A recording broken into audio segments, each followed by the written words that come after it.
Doctor, no! You've gone mad! Fools! I'm the only sane man left. All right! We're running the joke into the ground with this one, which is about time because I really need to go find new material. But this video is not actually about how Helldivers 2 has some hidden and exploitive pay-to-win system built into the game, because there isn't one. Or how it actually needs one, because no, it doesn't. However, a slot machine that sits next to the stratagem hero machine on your super destroyer that coughs out pictures of half-naked eagle pilots would be very good for morale. Come on, it'll be just like any other mobile gacha game, except all of the eagle pilots are wing divers from EDF. Call it Liberty Divers. It will make millions. Anyway! No, see, this video is actually about an interesting proposition that I wanted to propose to the Helldivers 2 community, which comes along with an extremely funny joke the devs can get in on. But just to have stated the facts in detail, while you can buy super credits with real money, you don't actually have to because the drop rates are nowhere near exploitive enough to really force your hand to do that, and while you can buy the battle pass with super credits, you can't actually buy anything in the battle pass with those super credits. You have to get medals, which means playing the game. And playing the game enough to get the medals to buy everything in the battle pass will likely give you enough super credits to buy the battle pass in the first place. So there actually really isn't a paywall here at all. It's more like a play wall. All right, now that we've gotten that out of the way, now on to the entire reason I made this video in the first place. And that is to put forth the idea of, what if we could donate excess resources that we don't need to make taking a planet easier, or more accurately, to make missions easier on that planet. Let me explain. Before the release of the cutting-edge battle pass, I was sitting on a mountain of resources. So many resources that I actually hit the cap for everything aside from super rare samples. At that point, I had yet to buy every single destroyer upgrade that I could because I felt like the ones that I had left to buy weren't useful to me. And I was holding out for upgrades pertaining to the exosuits, which I hoped were going to be released along with the battle pass, but sadly, that did not come to pass.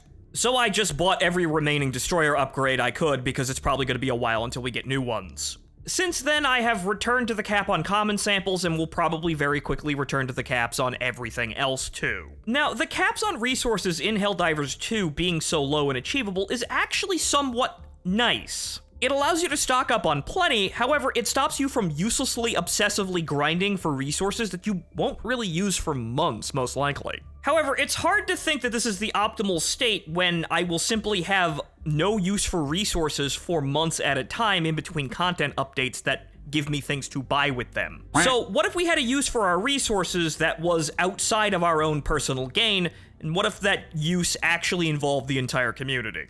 Thus, the idea of the paying to win initiative. See where I'm going with this?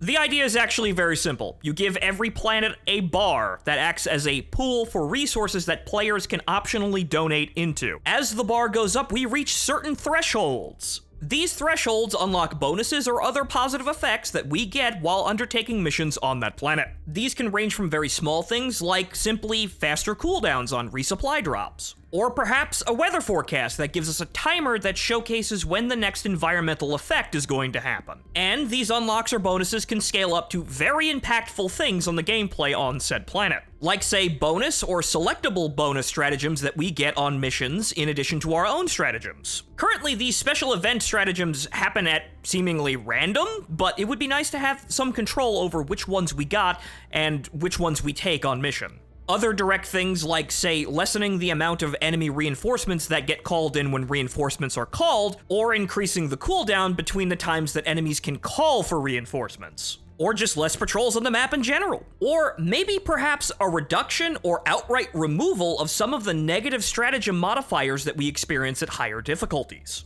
And there is one kind of crazy but very interesting idea I had in addition to all of this. What if, should the bar get high enough, we unlock a percentage chance for a Pelican or other aircraft to suddenly appear whenever we use offensive stratagems and act as a sort of critical hit? This is basically the mysterious stranger perk from the Fallout series, except it's volunteer space shuttle door gunners appearing to make sure everything in the area is dead.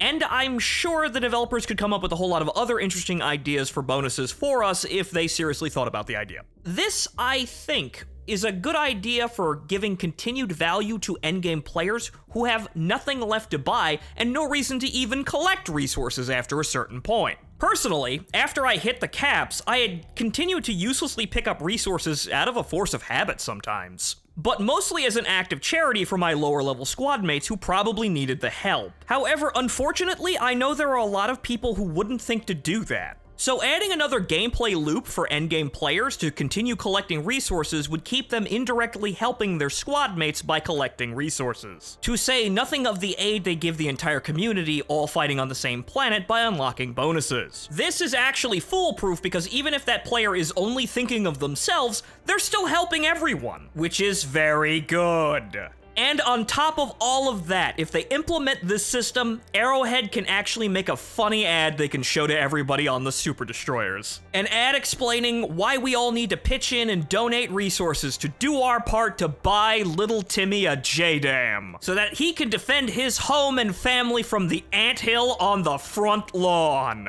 Don't worry, Timmy. The check's in the mail. Because freedom isn't free. And that's why we all need to pay to win.